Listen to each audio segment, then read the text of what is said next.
Good afternoon, everybody. My name is Marty Mascari. I'm a contractor with the North Central Texas Area Agency on Aging and the North Central Texas Aging and Disability Resource Center. We're incredibly blessed again today to have Dr. Ron Mottern here for our series. Today, we're going to talk about identifying and engaging persons with autism spectrum disorder. But before we get started, we're going to talk about the CEUs and certificates of attendance for any of you that are interested. And if we can go on to, there you go. So these are the guidelines for our certificates of attendance and our CEU certificates. We are set up for this webinar to provide CEUs for licensed social workers and licensed professional counselors in the state of Texas, who are licensed with the state of Texas. I have had people get the CEU certificates and use them for other licenses, at least that's what they've told me, and for both inside and outside of Texas. But that is purely up to your jurisdiction. There's no guarantee. I just need to let you know that these are what we're set up for, but you're more than welcome to go through the process and get a certificate and submit it and see what will happen. We're also we're making available certificates of attendance. The rules for those will be the same.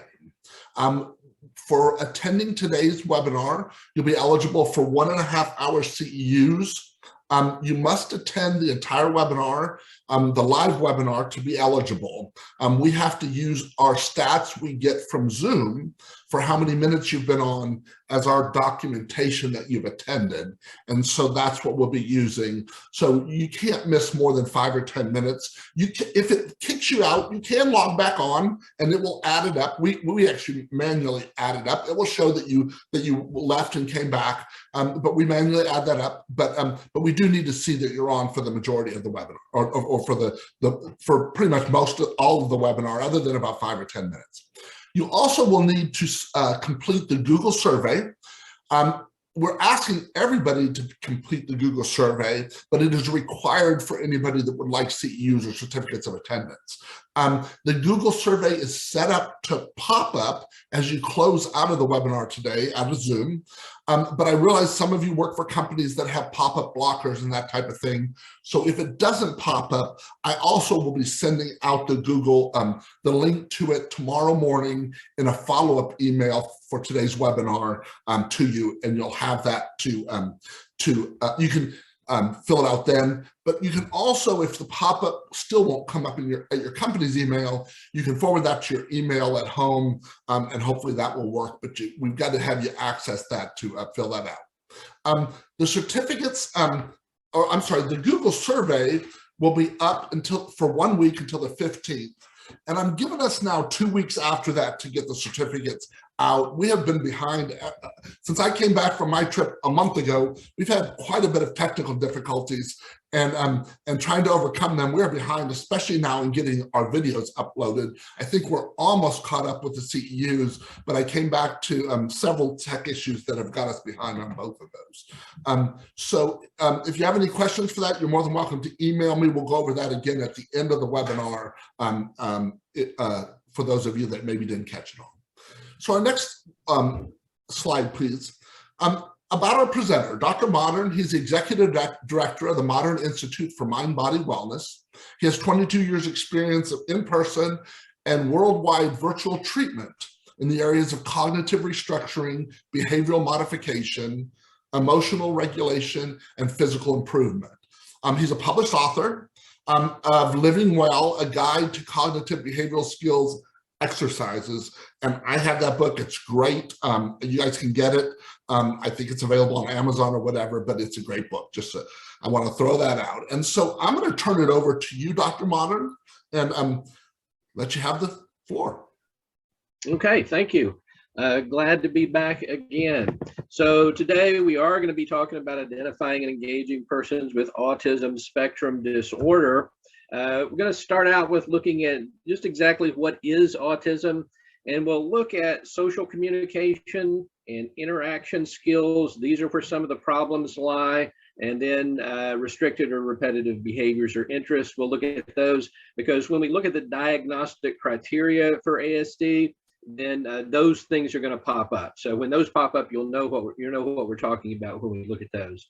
We're going to also look at some severity levels for ASD. Used to the spectrum was a little bit different. We used a little bit different terminology. Now it's autism spectrum disorder, but we're looking at severity levels for that. Some treatments for autism spectrum disorder. Then just throw in some fun stuff, some famous individuals with ASD at the movies, if you want to watch some of those things. And then the interacting. How do I interact with adults that may have autism spectrum disorder? How do I interact with children who may have ASD? So that's what we're going to look at. So let's get started on what is exactly autism. And it's a neurodevelopmental disorder. Okay, so this has to do with development, causes a wide range of different problems in different areas. And those areas, like we just said, are in the areas of social communication, maybe restricted behaviors, some repetitive behaviors, these sorts of things. That's what we sort of look at when we diagnose autism. Individuals with autism have different ways of learning, moving, paying attention, these sorts of things. It's not that they're cognitively lacking. In fact, they may, all people with ASD aren't savants, although some are. But just even if they're not savants, that doesn't mean they're lacking cognitively. They just look at the world in a completely different way than we do. Their interests, the things that draw their attention, are very different from what draws our attention. So that creates some difficulties when we're trying to communicate and things like that. It's almost as if, I don't know whether you've seen the Star Trek Next Generation episode with where the captain beams down to the planet and he has to try to communicate with the other guy, and they're communicating in very different ways. It's almost like that. I wish I had that clip that we could show here. Maybe some of you know what I'm talking about. But it's not that they're less than necessarily, but they're different than. So it's more of a difference in there.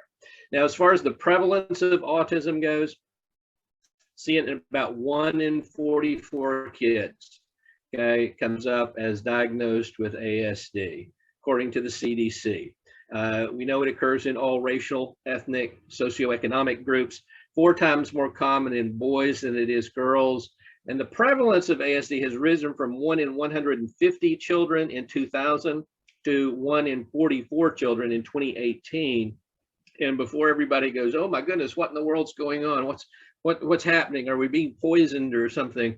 No, not necessarily. The reason we see that dramatic rise is, number one, in the way we diagnose autism these days. Used to had to have specialists sort of diagnose that. These days, therapists, different people are diagnosing this. So you're going to see the diagnoses rise as more people begin to diagnose it. Then also the criteria for the diagnosis has changed a little bit over time. So those are pretty much the reasons that we see that dramatic rise in ASD. Okay, before everybody starts going crazy about that. So just some ways of reporting it, some ways we identify it. That's what's caused the primary change in those. So as now we look at these social communication and interaction skills. Remember, we had those 3 things: social communication, interaction skills, then restricted or repetitive behaviors and interests. And so when we get to that in the diagnosis and DSM-5-TR diagnosis, this is what that means. This is what that's talking about. So avoids or does not keep eye contact, okay? Does not respond to their name by that 9 months of age. Remember that this is a neurodevelopmental disorder, okay? So everything's going to be sort of looking at the ages as we go through that. And normal development at 9 months of age, child should be able to respond to their name, okay? So this is one of the things that we're looking at here. Doesn't show facial expressions, happy, sad, angry, surprised by 9 months. We would expect to see that at about that time in normal development. And once again, let me just say, we're talking about development, right? The normal development as opposed to later on the cognitive ability and things like that. Doesn't play interactive games, you know, patty cake, things like that by 12 months of age. At about a year old, we'll see that sort of behavior going on between kids and their caregivers and what have you. Uses few or no gestures, okay? Doesn't wave goodbye, things like that. Doesn't wave hello, these sorts of things. Once again, by about 1 year of age. Doesn't share interest with others by 15 months, okay? For example, shows you an object that they like, right? They're not doing that. By 15 months, you know, children are showing you things that they like and these sorts of things, bringing it to you and showing it to you, these sorts of things. Not going to see that with ASD, okay? And some of these may be present. Let me just say, some of these may be present and some of them may not be present. It doesn't have to be necessarily all of them, okay? Does it point to or show you something interesting by 18 months of age? So we're sort of getting that from that point where they're bringing it to you to where now they're pointing at it and saying, you know, this, look at this and what have you, at about a year and a half. Doesn't notice when other people are hurt or upset, okay? So that sort of emotional stuff, that emotional development, that's what we're not seeing by about 2 years, excuse me, by about 24 months of age. We see that in normal development, not seeing it in ASD. Doesn't notice other children and join them in play by about 3 years old. You know, when they're on the playground or what have you, they see other kids, they're, you know, going over to them, running over to them, joining in what's ever going on. You're not going to see that. You're going to be sort of loners even at about 3 years old.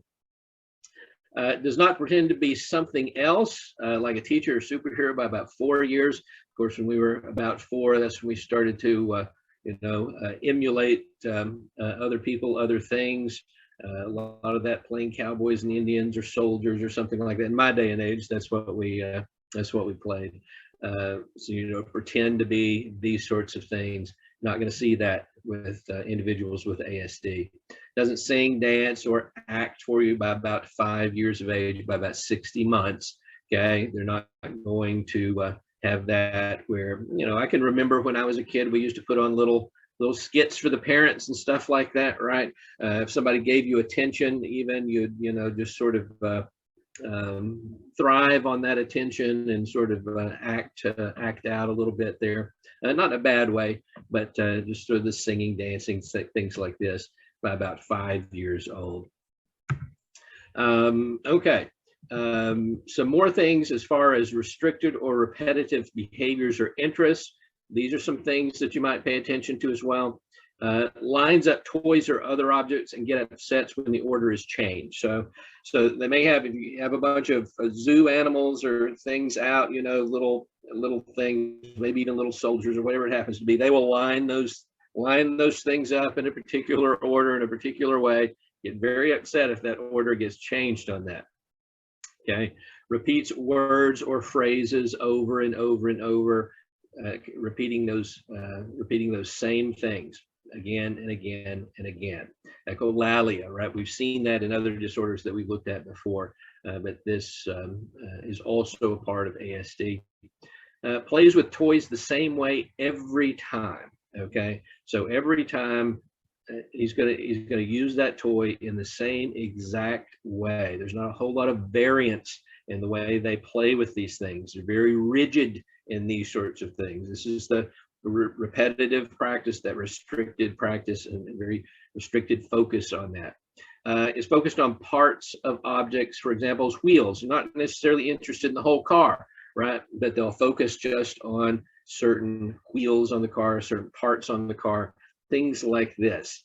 Once again, looking at parts rather than the whole, okay? It's the part that draws their attention, not the whole thing. This is part of what we're looking at when we're looking for ASD. Gets upset by minor changes. If, you know, routine is good, right? For if I have ASD, routine is going to be very good. Even the slightest changes in things that are going to go on are going to be very upsetting, okay? Has obsessive interest. You know, if I like musicals, for example, right? I've known people with ASD who had an obsessive interest in musicals. okay, and they had their favorite musicals, and they had their favorite songs from the musical, and their favorite lines from their favorite song from the musicals, and things like this. But the obsessive interest in whatever it is, it doesn't have to be musicals, it can be many different things, but that's an obsessive interest, we would call it. Must follow certain routines. This is what we're going to look for, right? If I see somebody who's rigidly, a child or something like that, who's rigidly following routines, maybe some example of ASD going on there. Flaps hands, rocks the body, spins self in circles, things like this. Later on, we'll look at famous people with ASD. Bill Gates has often been said that he had ASD. And if you watch him when he does that, he'll rock back and forth. I don't know that he does. He's never been diagnosed with it as far as I know. But they point to that rocking of the body and thing like that as a sort of a tell that perhaps he has some ASD going on. Has unusual reactions to the way things sound, smell, taste, look, or feel. Right, something that we might not consider, a normal or a neurotypical. That's what we're called. If you're not on the ASD spectrum, there you're a neurotypical. So us neurotypicals have no reaction to these sorts of things. But people on ASD may actually have sort of an unusual reaction to something feels sort of strange. They have a very strange reaction to that, especially sound.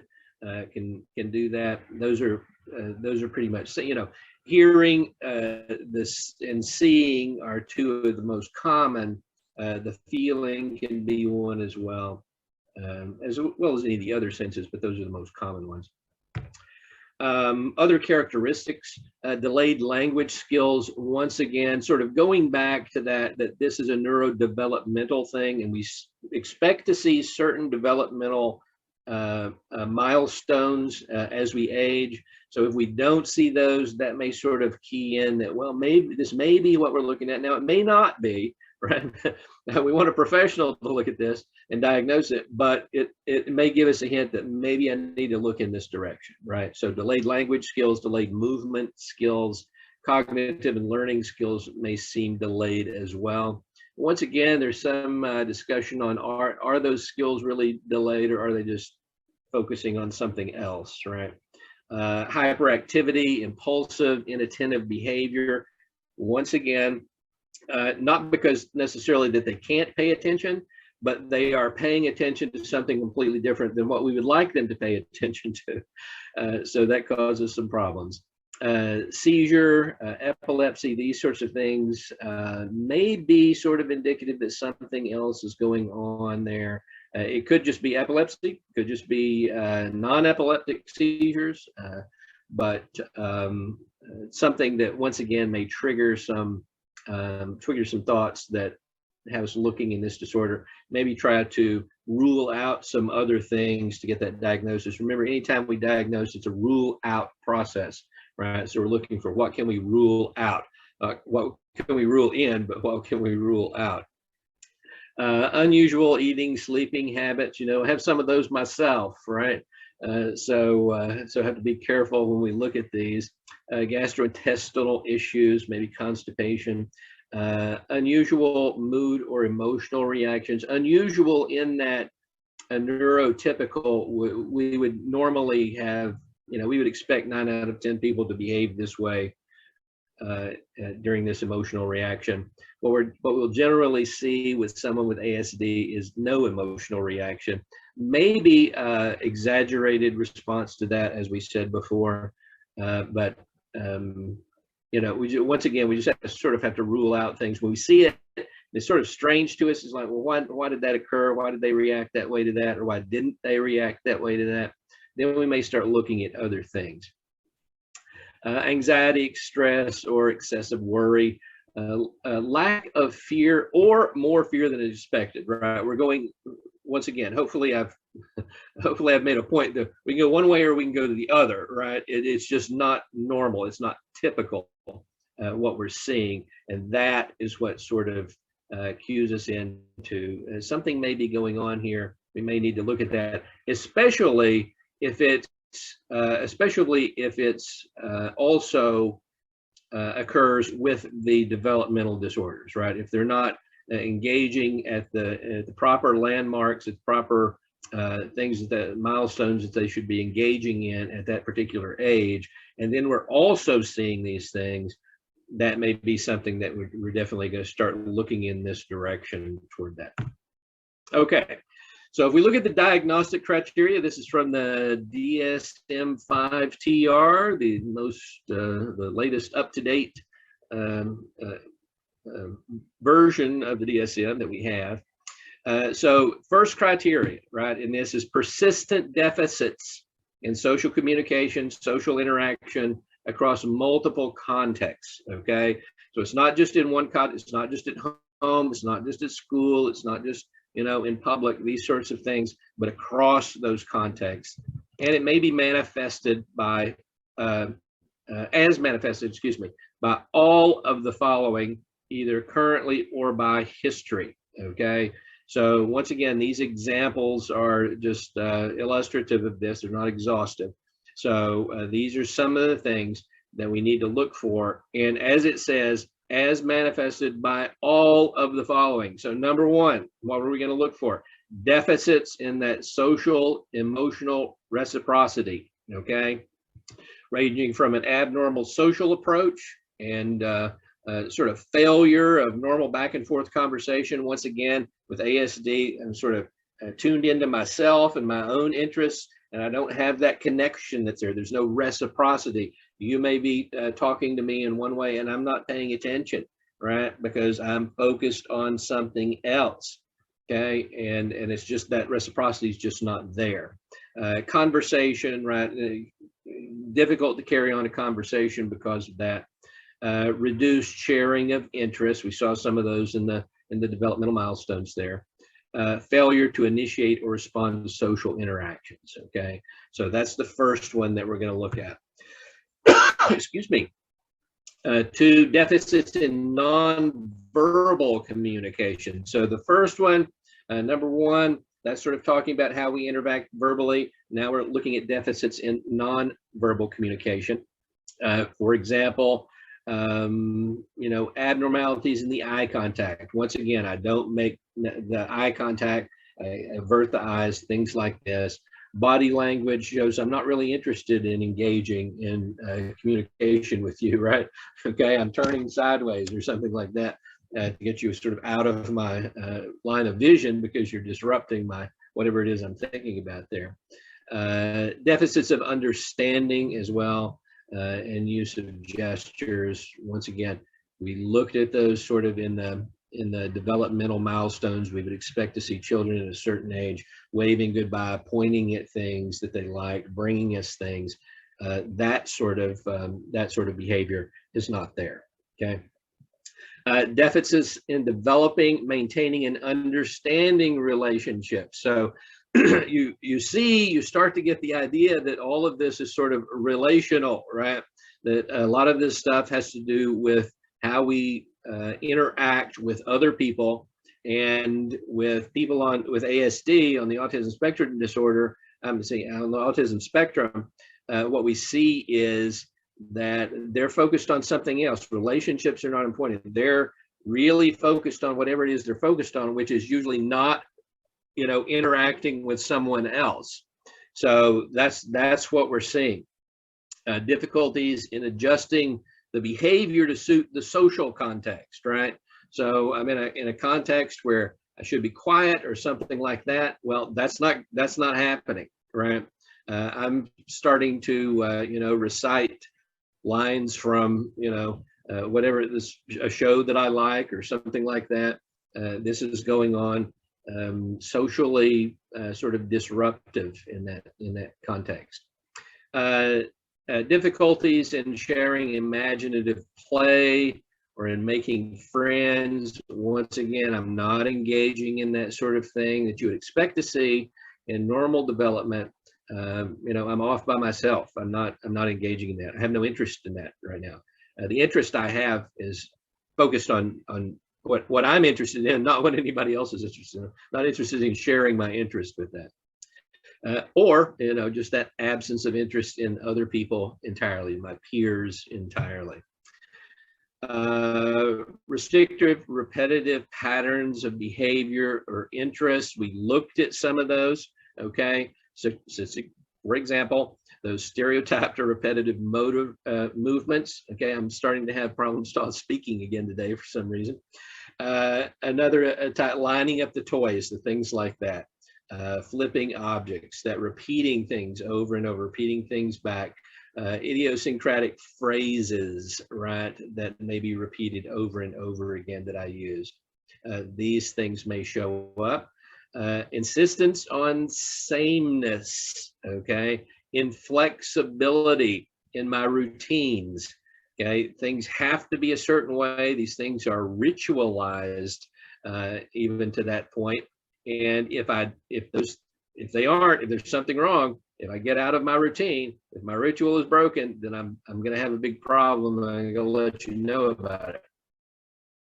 So, greeting rituals, I may greet people in the same way, which may be not much, which may be sort of just walking on by or what have you. But taking the same route to a place, I may have rituals around sleeping in bed or something like that, or eating, may have rituals around eating, eat the same food every day, eat it in the same manner that I did the last time, these sorts of things. Okay. Highly restricted or fixated interests that are abnormal in intensity or focus. Okay, so most of us can focus for a while and then we need a rest, right?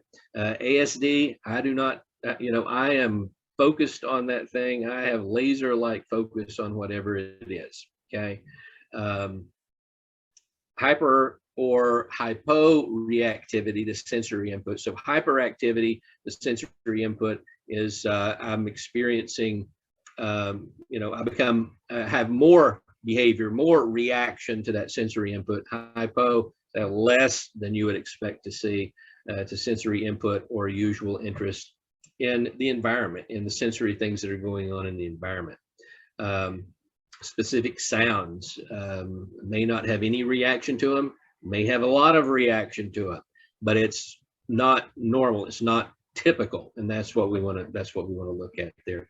Especially with lights, things that move, that sort of nature, those can be sort of characteristic.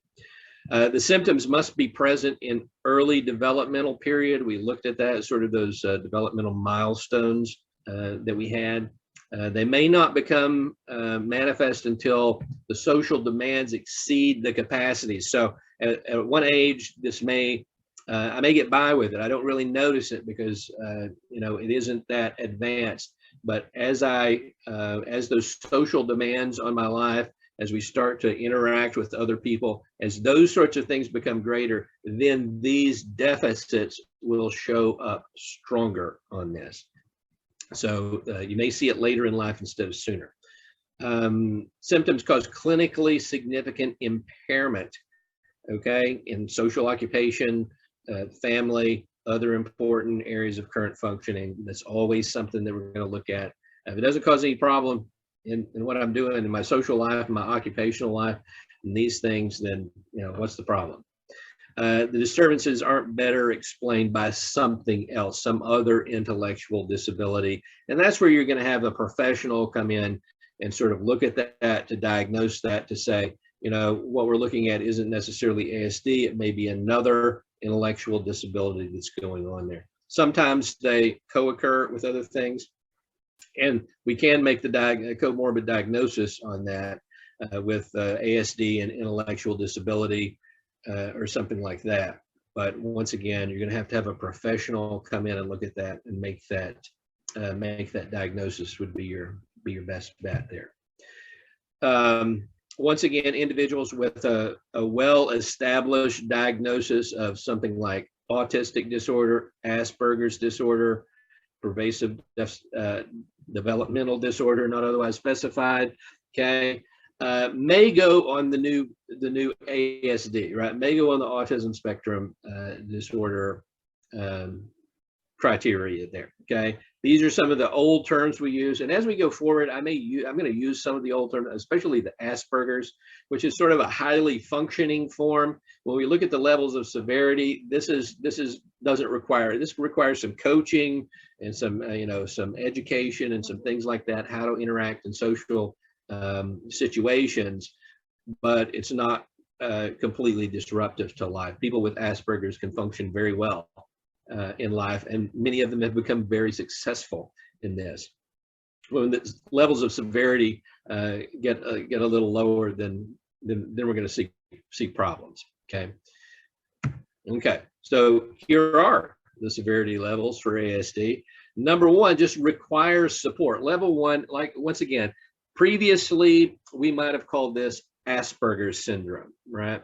They may have Asperger's. We see somebody who has some problems in communication and social situations and things like that, but we can work with them, we can coach them, we can train them, we can educate them, and they can overcome those sorts of things. So as it says, for example, somebody who is able to speak full sentences and engages in communication, but when the conversation becomes back and forth, they're tuning out, right? They don't necessarily engage fully in that. Okay. When they attempt to make friends, they do so in ways that may be considered odd. Okay, and they're typically unsuccessful in it because the person doesn't understand what they're trying to do. So that can be difficult for them there. Once again, how do we deal with this level one, the severity on this? It's primarily just with some coaching, right? We can teach them some social skills. We can teach them these things. They can overcome that and go on with their life. That's fine. Okay, it's not going to become too much of an issue for them. The restricted and repetitive behaviors that we may see in level one, the inflexible behavior causes significant interference with functioning in activities, right? So I'm working on something. Oh, well, now we've got to shift gears. We've got to work on this. Well, I may have a very difficult time doing that. So in my employment, in my occupational things, that ability to turn 90 degrees or turn out even 180 degrees, something like that, I find very difficult to do that. Okay, I'm focused on this. This is what I focus on. Now, once again, we can teach some social skills and things like that. We can look at these. We can develop strategies for behavior on this. And as long as we're at level one, we can pull those things off, right? They can learn these things.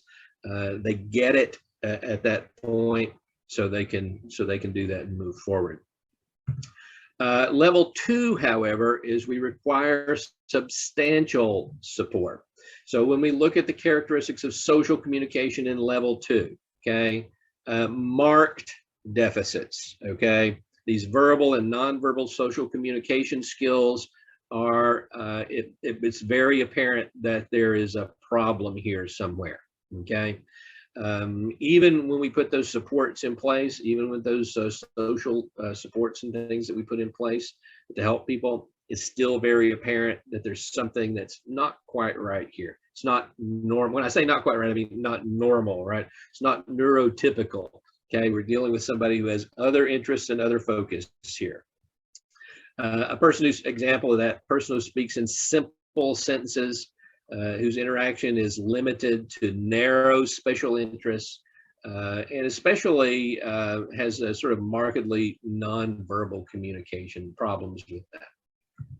Okay, the restricted repetitive behaviors in this, once again, that inflexible behavior, difficulty coping with change, other repetitive behaviors that occur frequently enough that people who they're interacting with are seeing something different, right? They're seeing something's not quite right here, okay?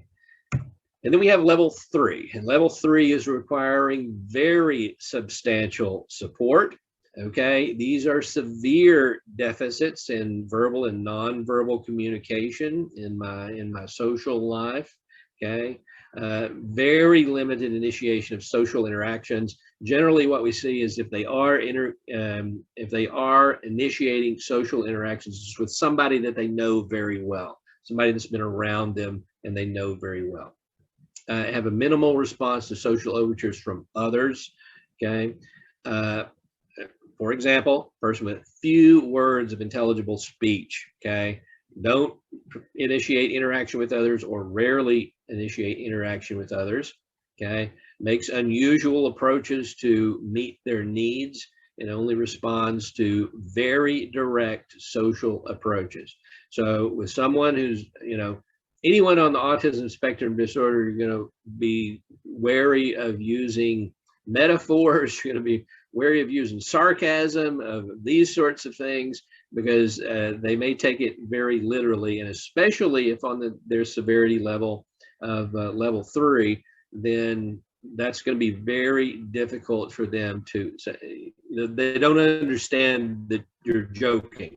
They don't understand the sarcasm. They're very concrete thinkers, and especially at level 3, that's where we're getting there.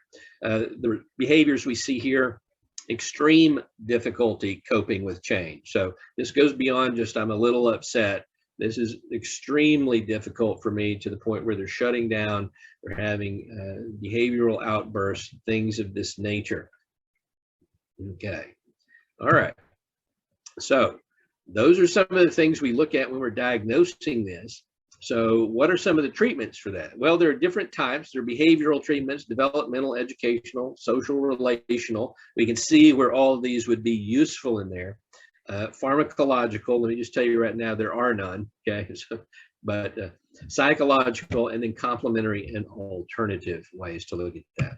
So the behavioral approaches generally comes with applied behavioral analysis. And if you're dealing with ASD, then you probably want to get help from somebody who is, this goes in, you're licensed as an applied behavioral analysis.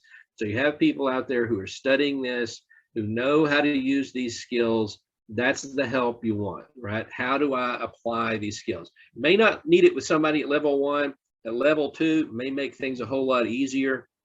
At level 3, unless you're just, a saint, you're probably going to want some professional help there. And let me just throw in at this point that we've done research on mothers who care for special needs children. And what we found is that mothers who care for special needs children age 6 times faster than those who don't, okay?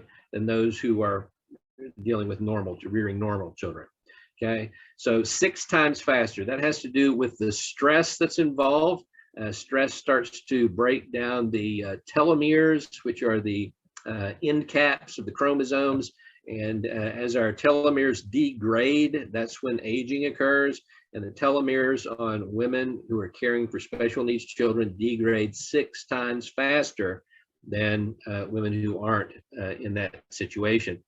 So get all the help you can get on that applied, find somebody who is versed in applied behavioral analysis. They'll have that credential with their name, ABA certified or licensed or what have you. So pay very close attention to that. And like I said, the further down that level of severity you get, level 2, it'll make things much easier for you. At level 3, you definitely want some help with that.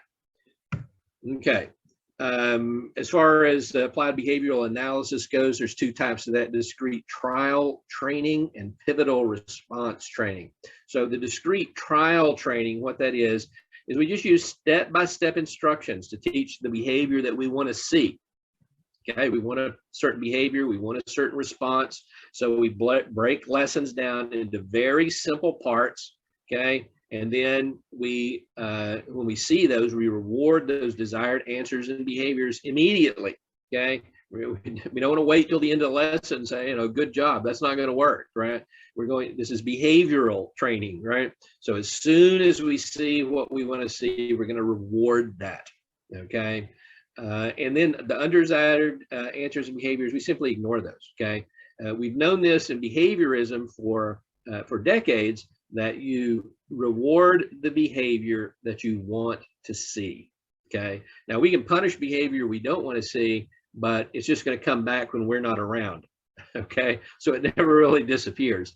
When we reward behavior that we want to see, then people start to engage in that behavior. So that's part of the applied behavioral analysis in the discrete trial training.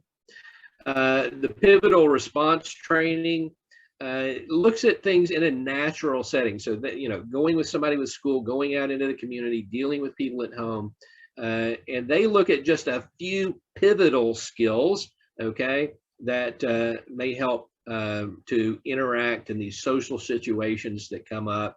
And by just sort of learning to interact in these specific social situations that we have, then hopefully some of that will carry over into other situations as well. One example of that, of these pivotal skills, is initiating communication with other people. Remember, even at level 1, have difficult time initiating communication with others. Okay, and it gets even worse after level 2 and level 3. So that's considered a pivotal skill that they may work on, that they may teach in this type of training. The most common developmental therapy for people with ASD is speech and language therapy. Helps improve understanding and use of speech and language. Some people with ASD do very well communicating verbally, but once again, the body language and things are just not there. Others are very good at communicating with signs, gestures, pictures, things like that, but not very good at language. So they look in this type of training, they use speech and language therapy to help people communicate better with others, which really tells us, as we look at this, what it tells us is the real importance of communication in our lives. Being able to communicate effectively with other people is a skill that we often take for granted. But when we look at something like ASD, then what we're seeing is that communication is very, very important. And when we're lacking in certain of those skills, it makes life very difficult. Okay, occupational therapy is another one. This is developmental approach, right? Occupational therapy, we teach skills that the person live as independently as possible. Okay, so if you're dealing with people who are further down, level 2, level 3, especially things like that, teach skills like dressing, eating, bathing, those activities of daily living, okay, may need help with that. So occupational therapists can come in and do with that. They can use some sensory integration therapy that helps improve response to sensory input, okay? So once again, as we looked back at the diagnostic criteria, I may not respond to sensory input, or I may over respond to sensory input, right? My response may be less hypo or more hyper, okay? So teaching people how to deal with that I keep wanting to say in a more normal way that we do, but not to be overwhelmed by these sorts of things when they come on. Physical therapy can also improve those physical skills, fine motor developments. Oftentimes people with ASD have difficulty with fine motor development, and it may not be necessarily that the motor development isn't there, but just the brain is going so fast that it seems like it's not there. So helping them with fine motor developments and also larger developments of the trunk and the body, depending on what the situation is, then that's when we can make an intervention there. One model of this is the Early Start Denver model, really a broad sort of developmental approach based on ABA, right, that applied behavioral analysis, generally used with children from 1 year to 4 years of age.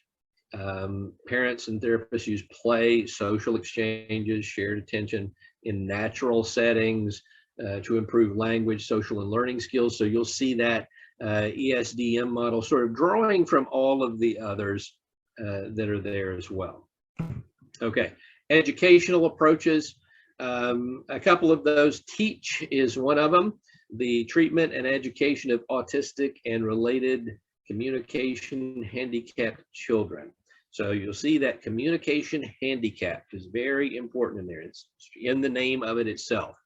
The teach is based on the idea that people really with ASD really thrive on consistency in visual learning. So it's not auditory learning, they're not hearing that, not things like that, but visual. They see things and that's how they learn. And it needs to be repetitive, right? It needs to be consistent in when they're trying to learn. So teachers adjust the classroom structure and improve and have seen improvements in the academic and other outcomes because they do this. So there's some research based to this. For example, we will look at an example of this: daily routines. We write those down, placed in clear sight so you can see them, right? Boundaries can be set around learning stations, okay? Once again, visual boundaries that are there. And anytime I'm giving verbal instructions, I want to sort of pair that with some visuals as well, physical demonstrations, things of that nature. And there's some good results with that.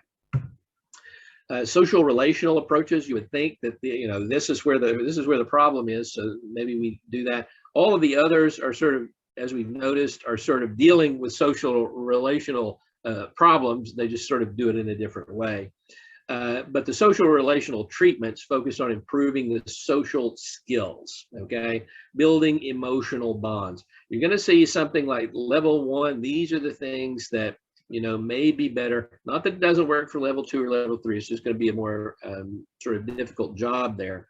But getting parents involved in this, getting mentors involved in this, including these social relational approaches in what we're doing.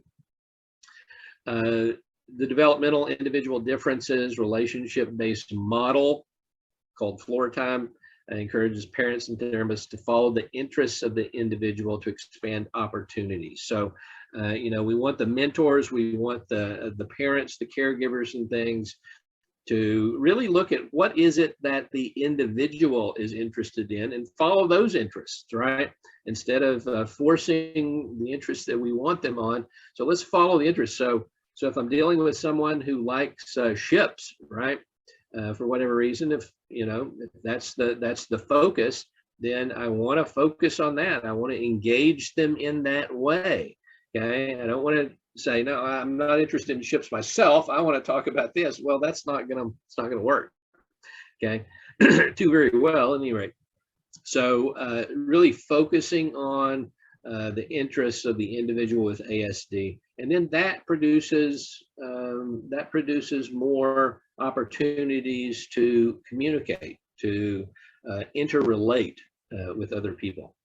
The relationship development intervention model includes activities that are designed to increase motivation, interest, and abilities to participate in shared social interactions. So, for example, we want to involve activities that, once again, somebody who may be interested in cars, for example.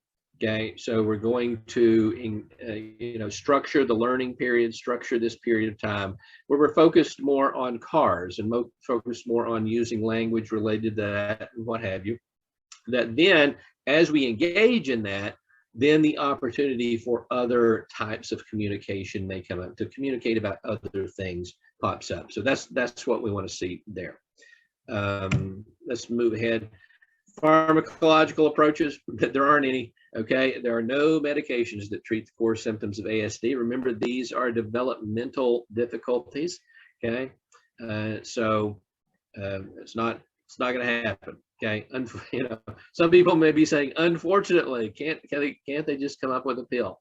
No, these are social relational problems, and in fact, the medications, if you look at psychiatric medications, those hamper social relational issues. So we definitely don't want to use those. What we do is want to use those social relational approaches that go on that help communication between individuals and groups of individuals.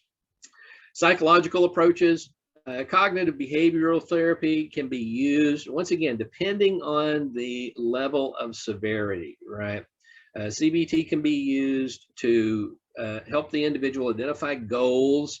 That, I have a real problem interacting with people, right? People tell me that I have an inner problem or like have a problem interacting with others. So that may be a goal with that. The cognitive behavioral skills can also help to reduce symptoms of this using diaphragmatic breathing. Excuse me. Using diaphragmatic breathing is something I've done when I've worked with individuals with ASD that has helped them. They found it to be useful. The diaphragmatic breathing causes physiological changes in the body that can help me cope with sensory input and things of that nature. EFT tapping, I understand, can be used as well. I know that some teachers have talked about that. This is the tapping stuff that we do. Remember that the tapping is a repetitive motion in and of itself, and people with ASD like that sort of repetitive motion. Those tapping points that we use in ASD, tapping points that we use in EFT help people with ASD because once again, physiologically, I'm sort of calming down the body. I'm calming down the body's response to things. So it would work better for somebody who has, hyperactivity related to this as opposed to hypoactivity. But EFT is also, I hear that works very well as well. Complementary and alternative treatments. People have turned to other things, herbal supplements, chiropractic, animal therapy, art therapy, things of this nature. If it works for you, great. Okay. There's a reason everybody doesn't use it, and that's probably because it doesn't work for everybody. Okay. If it works for you, though, hey, whatever works for you, that's what you need to use, right? That's what you want to pay attention to. However, one of them is hypnosis. Okay. I have worked with hypnosis with people with ASD, and Dan Jones wrote a book on that called Look Into My Eyes, Asperger's, Hypnosis, and Me. So he has Asperger's syndrome, the old Asperger's syndrome. This would be a level 1 disorder on the autism spectrum disorder now. But he wrote a book on that and talks about his journey with Asperger's and his use of hypnosis to help with that. So that's out there. That's available on Kindle, or you can buy the hard copy. He's got actually 3 books out there. One is if you're dealing with level 1 ASD, if you're dealing with something like this is the old Asperger's, and I'm just going to use that terminology here. Then he has tips on dealing with people with Asperger's that he's written, and he has another book as well. I think it's on death and grieving and things of that nature. Famous individuals with ASD. Okay, so we have some famous individuals. Now, if you look online, you will find lots of people are thought to have had ASD. Okay, so one of them is Albert Einstein, right? Albert Einstein is thought to have had ASD because he had a very narrow interest and focus and things like that. Nikola Tesla, the scientist, right? Same thing. Were Einstein and Tesla, did they have ASD? Probably not. Okay, they were just very focused on their particular field of study. Okay. So, Einstein is studying physics, mathematics. This is what he's looking at. So he wouldn't be the person that he was if he wasn't, if his focus was consumed with other things, he wouldn't be who he is. Same thing with Tesla. And same thing with many other people. But these are a few famous people that you might recognize that have been diagnosed with autism spectrum disorder. Dan Aykroyd, Ghostbusters, right, the original, and many other movies, was diagnosed at a young age with Asperger's. Once again, this would be ASD level 1 now, but we're just going to call it Asperger's. Anthony Hopkins, right? You may recognize him for many things. Great actor. He was also diagnosed with Asperger's when he was a child. And you see that they have done very well for themselves, right?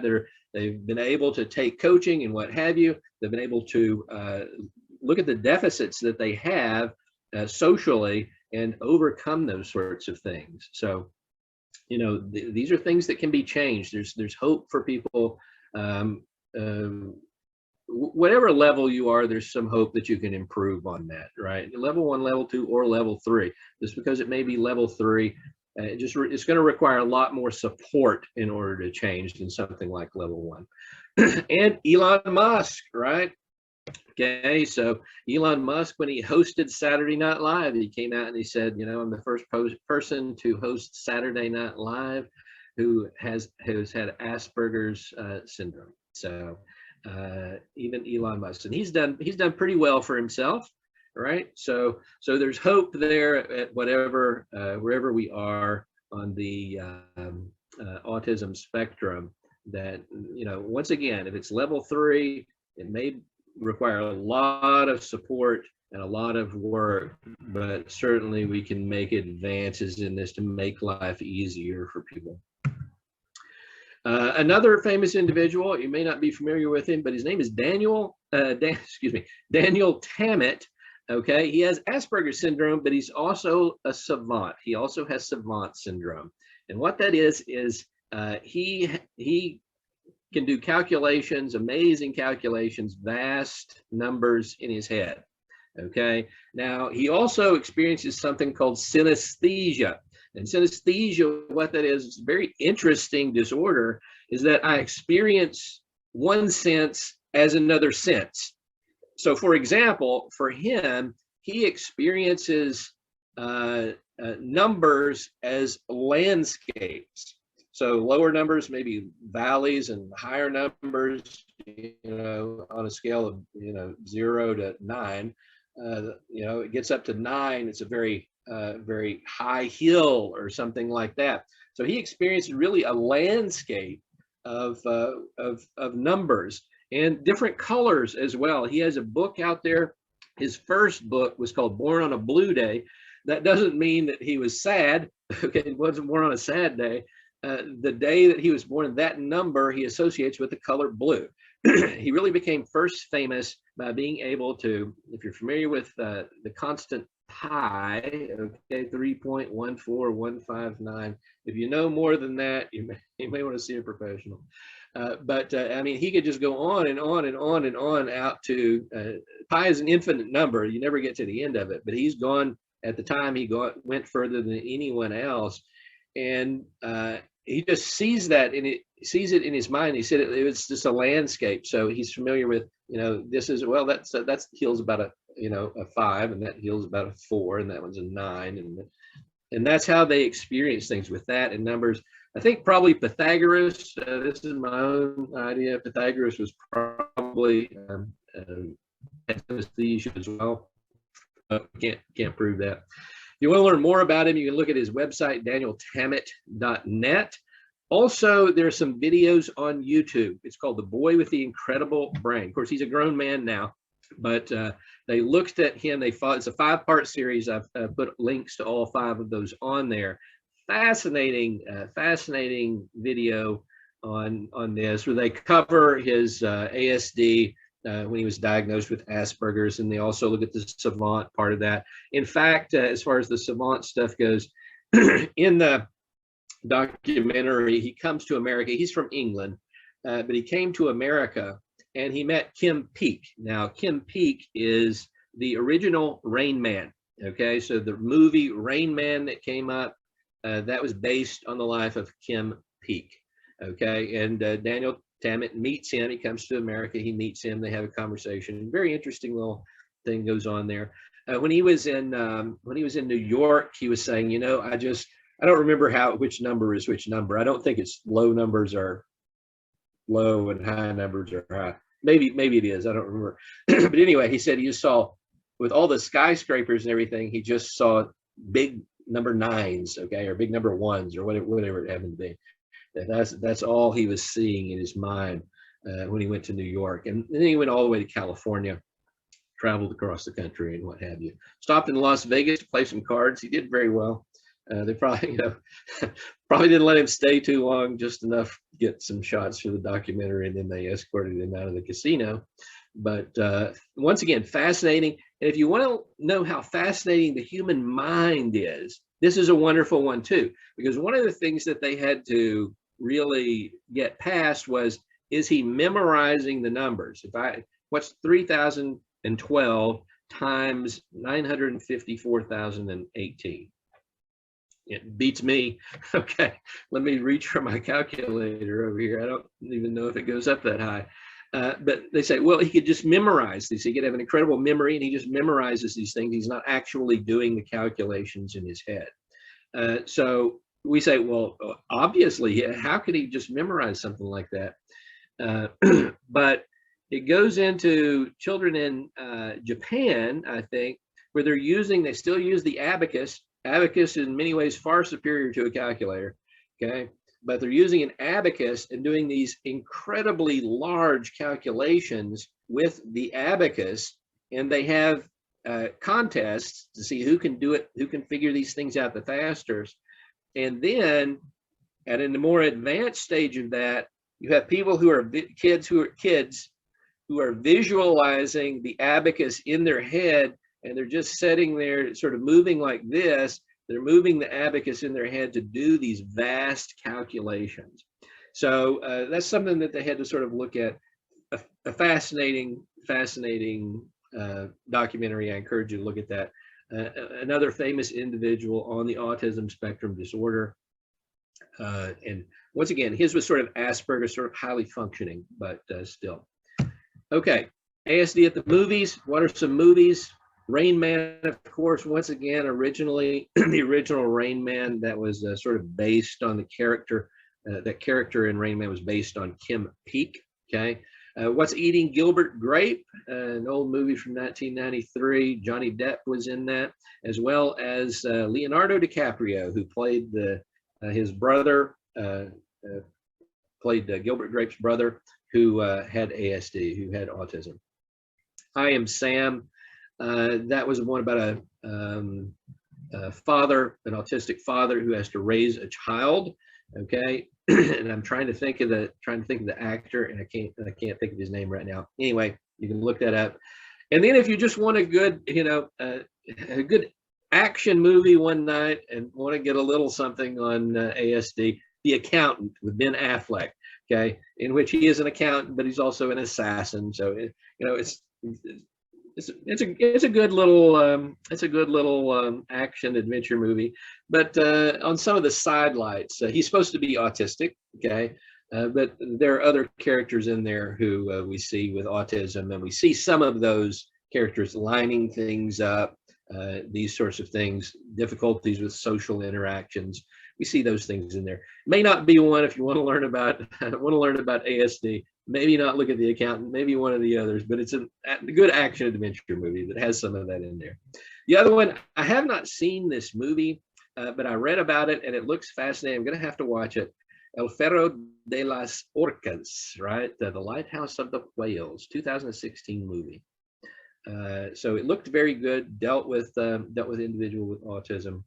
And the relationship, of course, all of these are about relationships, right? Because that's what autism is a relational sort of disorder. So knowing all this, now what do we do, right? How do we interact with people on this? And if we're dealing with adults, just address them as you would any other adult, okay? Don't talk to them, with childlike, don't talk to them like you talk to your pet, right? With child language and things like this. Don't do that, right? Don't assume that they have that limited cognitive ability, okay? The disability may be more language-based, relational-based, and things like that. It may not have anything to do with cognitive ability, so don't treat them like they're cognitively less than, because they may not be, okay? They just may have a difficulty responding verbally and things of that nature. So avoid phrases that are too familiar or personal. Okay, remember this is a sort of a social relational disorder. They get too close too quick, you're going to have problems, right? So, honey, sweetie, cutie, bless your heart. These these things, probably not good, may come across more as sort of disrespectful, more demeaning to somebody who has ASD. You know, save those things for other people who are neurotypical, right? Who are us. Another thing is, say what you mean. Okay, be literal, clear, concise. Remember that individuals with ASD tend to be more concrete thinkers. So don't use slang, nuance, sarcasm, these sorts. It's not going to go over well. They're not going to understand it. Okay. So be very concrete when you talk to individuals, when you're communicating to individuals with ASD. Take time to listen.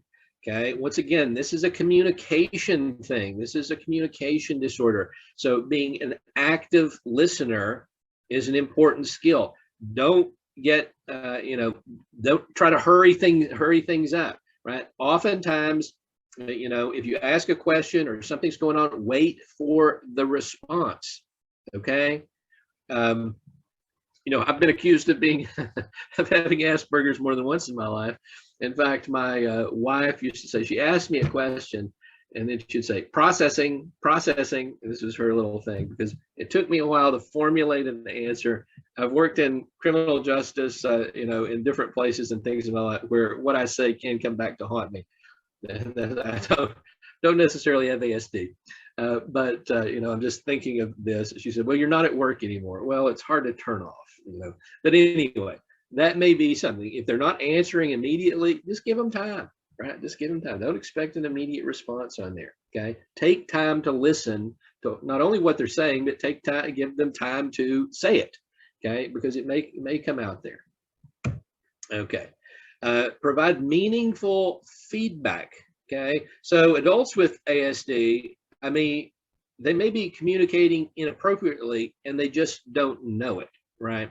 So provide specific feedback on things that they may be doing that may be inappropriate. Be very specific, once again, very concrete on this, on why it's inappropriate and why they don't want to do that, and maybe what they could do instead. Okay, so give them that feedback when you go there. Don't talk, this is rude for anybody, don't talk about the person like they're not there. Okay, I'm talking about ASD or something, and I'm talking about with Joe here, and I'm talking about him like he's not even present. Okay, don't do that. That's rude. Don't do it. It's not a good example of how to communicate effectively with other people. Okay, whether they have ASD or not. So don't do that. If we're dealing with children, okay, once again, be patient. Now, when I say that, I know those of you who may be dealing with children with ASD, that's it felt like my patience ran out a long time ago, right?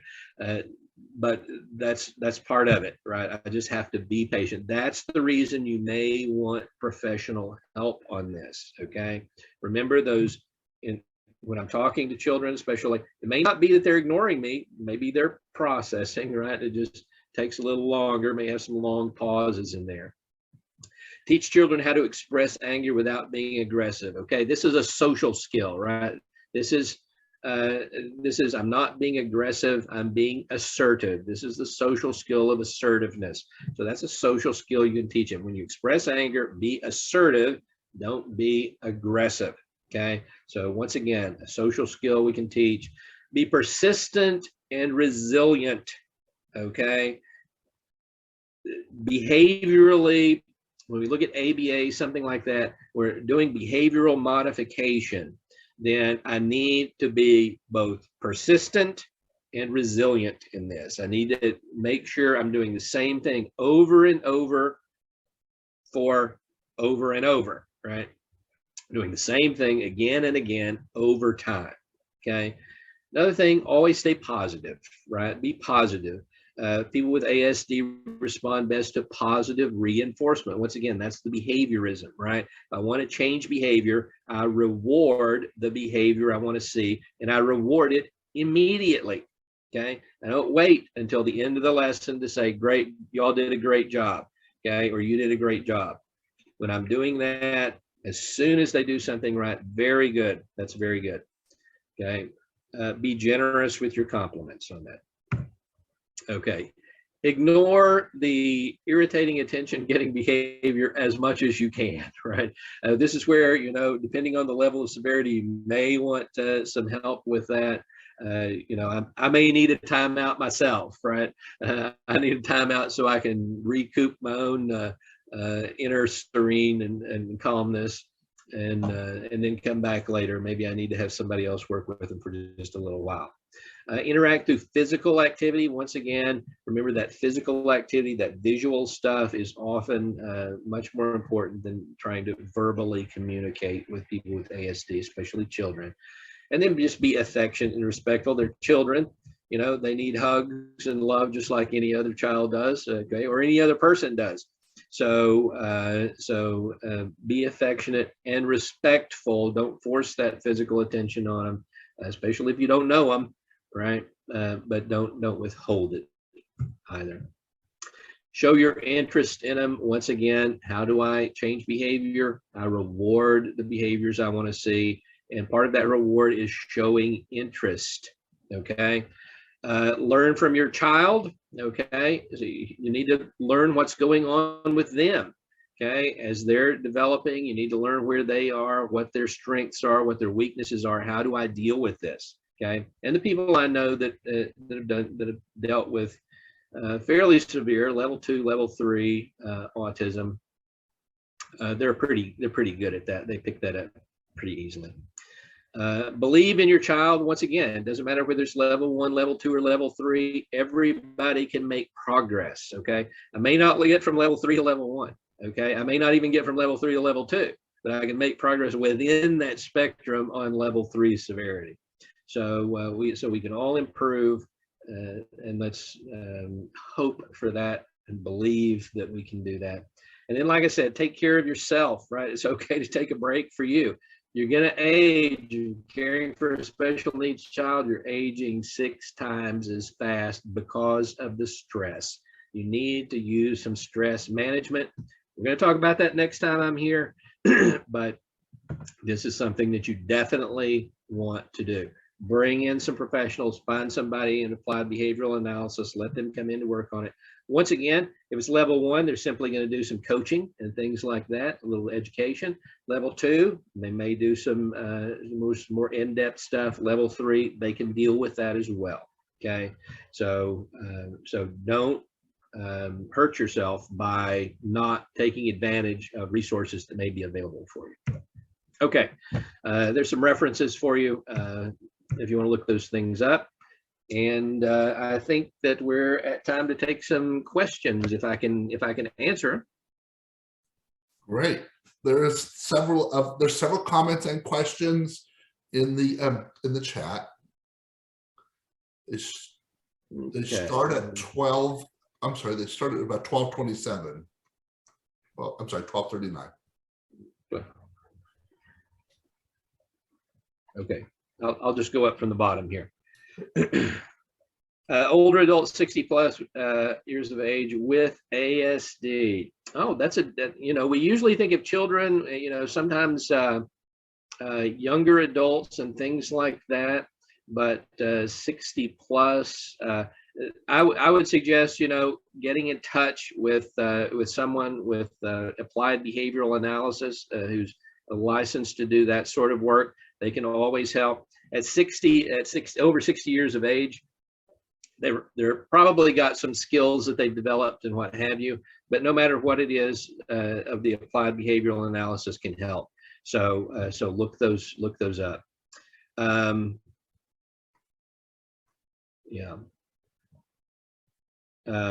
Psychologist no longer has to diagnose. No, psychologist doesn't have to diagnose. LPCs can diagnose, professional counselors can diagnose, their other therapists can diagnose this. So it doesn't have to just be that. In fact, that's one of the reasons we see that jump in prevalence from 1 in 150 to 1 in 44, because you have a lot more people who don't have necessarily a lot more psychologists, but you have a lot more people who are able to diagnose that. Becoming common practice to diagnose younger. Yeah, Yeah, it sure is. And that's another reason that we see that those numbers are going up. So, yes. Longer. Okay, ASD level 1. Okay, probably, you know, Asperger, what we used to call Asperger's. Graduate school. Okay, great. 4.0. Right.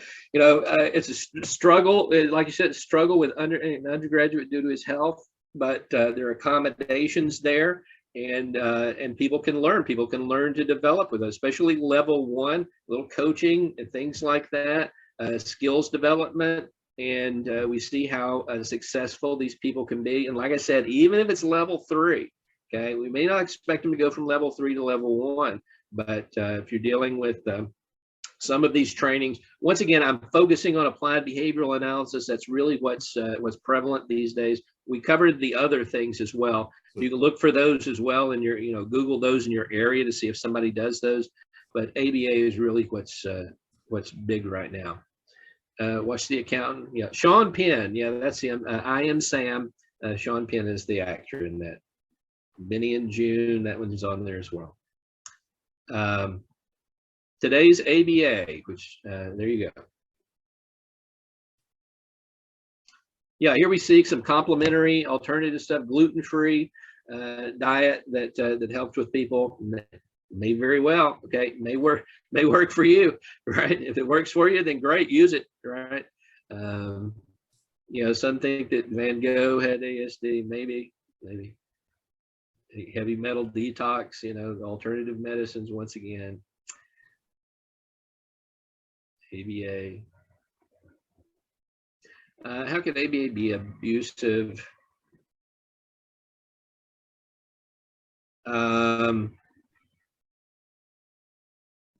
I'm sure that it could, you know, just as anything else. If you think there's a problem with it, then you want to definitely get in touch with that person's supervisor and discuss it with them. It shouldn't be anything. Behaviorism should not be abusive. Okay, just because it's behaviorism, you're not going to see anything. You're going to respect the other person and what have you. If you're seeing something where they don't seem to be respectful. Things of this nature, then definitely look at who the supervisor is for those people and deal with it that way. It should not be abusive in any way, shape, or form. Play therapy, okay. Can level 3 children ever lead a normal life? Well, what's wonderful, you know, that's great. You got ABA done wonders for my level 3 child. Is there ever going to be a time when they don't need help? They don't need that support? Probably not, but maybe less support as they get older. Okay. So once again, I may not see somebody go from level 3 to level 1, but I may be able to function during my life with more support. Okay.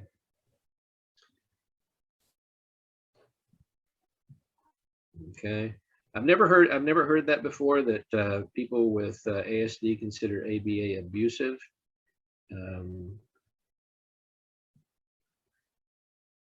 But if that's your experience, interesting. Okay, there we go.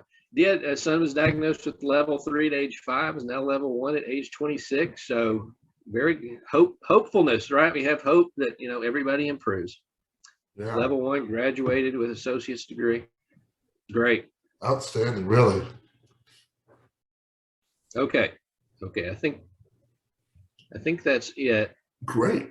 Could level 1 be able to go to university, make good grades, and live independently? Most certainly. And if you read down below there, I think a lot of people may have responded to you. That may be what they're responding to there, where level 1 ASD very well can do that. That's not beyond comprehension at all.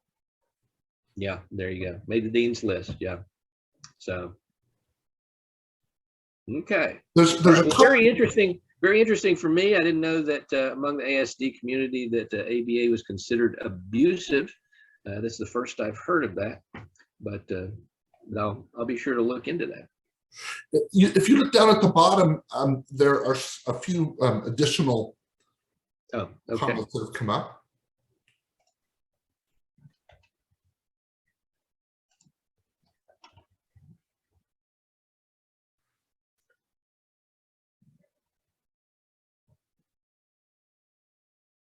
Okay.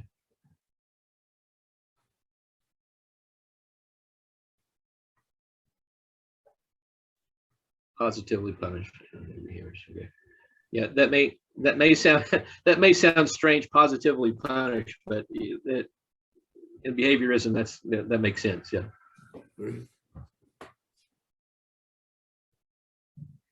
Used to use things like mild electric shocks. I have never heard that about ABA. Maybe that was something very, very early on. I don't know if that was just the individual or what it was, but that is something that I have not heard before. Okay, definitely don't need that. If that's what's going on, you don't need that. Okay, but that's usually you're doing this behaviorally, and that does not include if we're dealing with pigeons, maybe, but not with human beings. No, that's unethical behavior.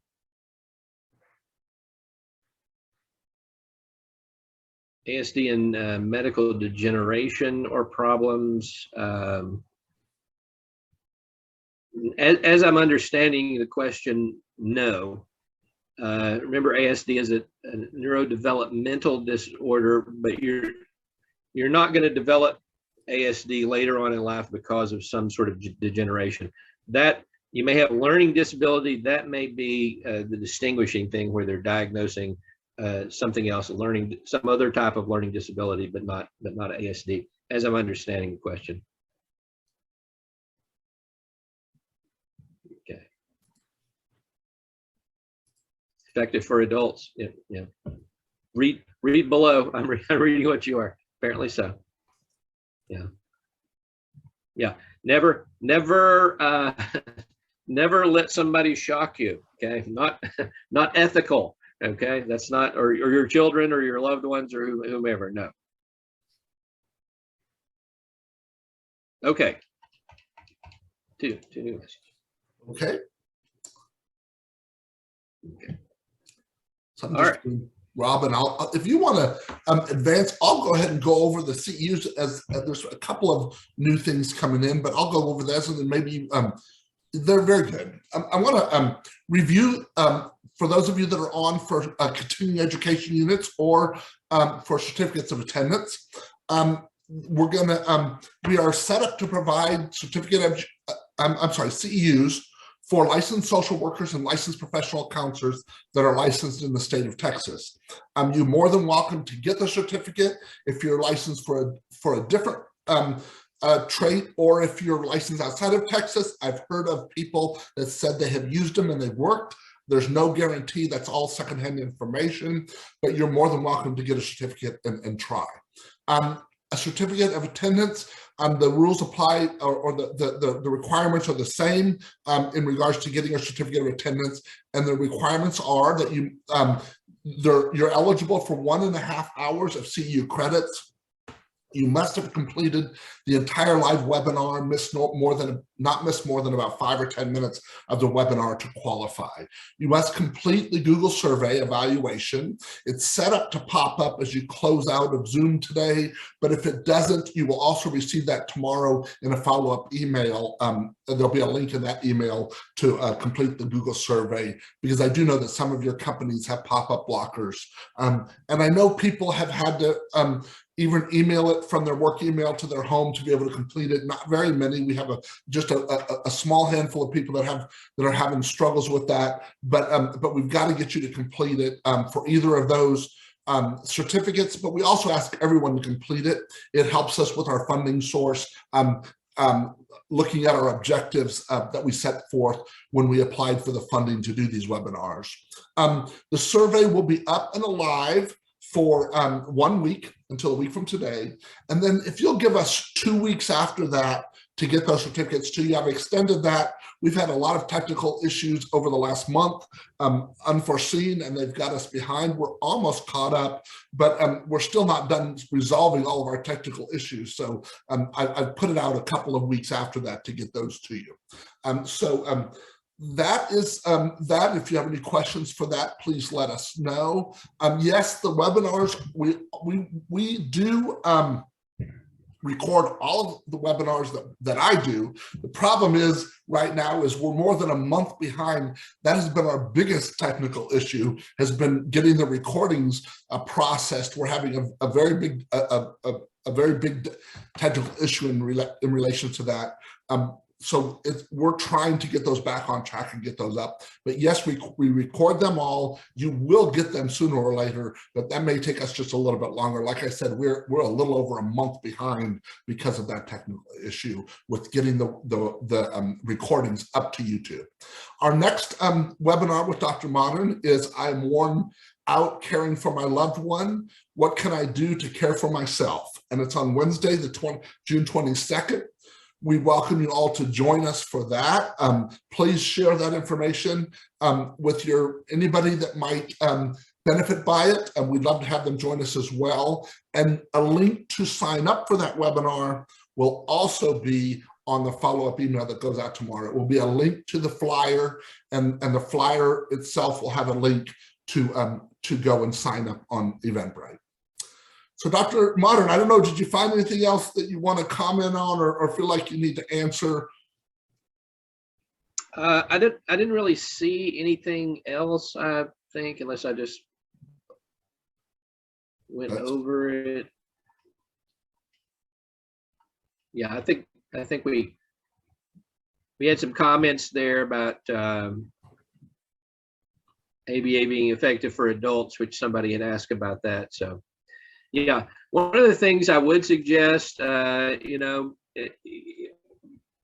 the things that we found that helped reduce stress in that cohort of women who were taking care of the special needs kids for the studies, and there have been more than one study on this, but one of the things is they met together as a group. So they met together as a community. Some people find that effective. I've talked to some people who are dealing with ASD loved ones who didn't find necessarily those things are helpful.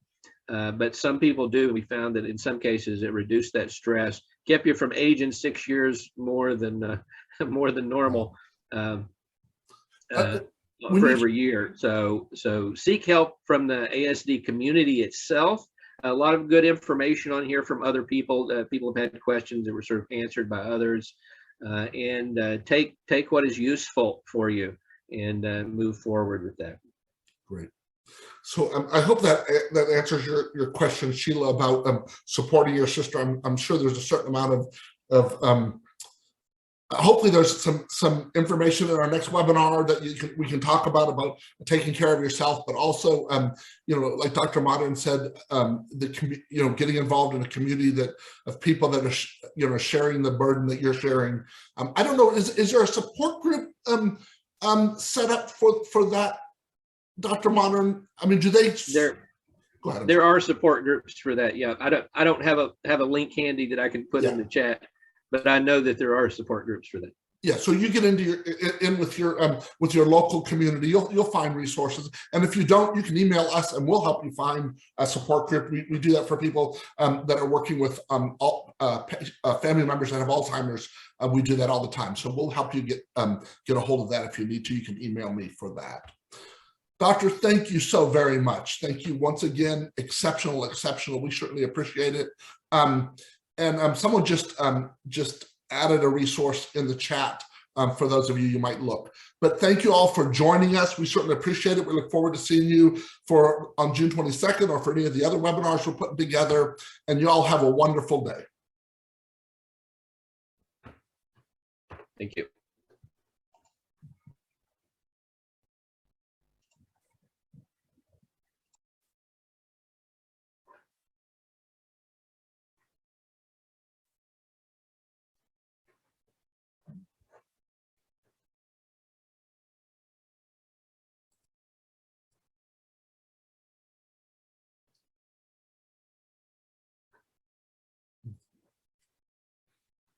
This